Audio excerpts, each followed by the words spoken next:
6 चीजें अभिमान के लिए बहुत पुष्ट करती है। विद्या का अभिमान, रूप का अभिमान, जाति का अभिमान, कुल का अभिमान, समाज में महत्व का अभिमान, धन का अभिमान। ये सट कंटक देखे जहां रहे न भक्ति निदान।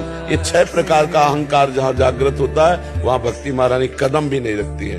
वो केवल स्वांग करेगा संसार के रिझाने के लिए। शुद्ध भक्ति वहां प्रकाशित नहीं हो सकती जहां अहंकार। महाराज जी, क्या जीवन में केवल दुख ही हो तो ही भगवत भक्ति में वृद्धि होती है? किसका प्रश्न है?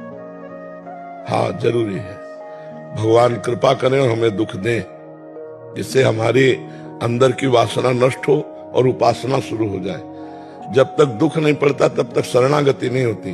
द्रौपदी जी अपने को भगवान का भक्ता मानती थी, लेकिन असली भक्ति का रंग आया तब जब दुख पड़ा और सभा में उनके साथ अभद्र व्यवहार होने की बात हुई, तो उनको जो भरोसा था वो असली में श्री कृष्ण का भरोसा पूरा नहीं था।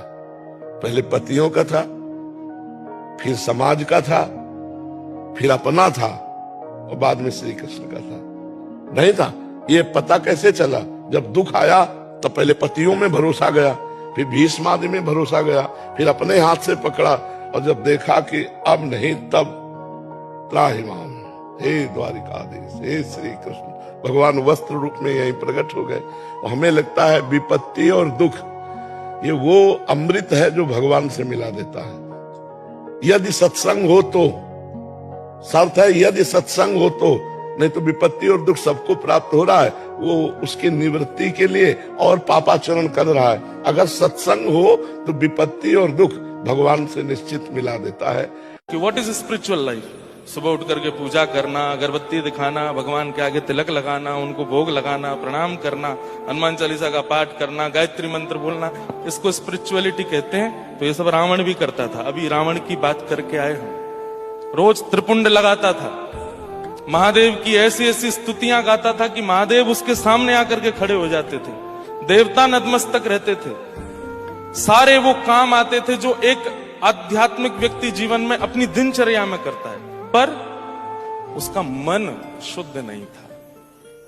और मन शुद्ध ना होने के कारण आज तक भी, ब्राह्मण होने के बाद भी, आज भी हर दशहरा पर भारत के कितने दशहरा मैदानों में उसको जलाया जाता है।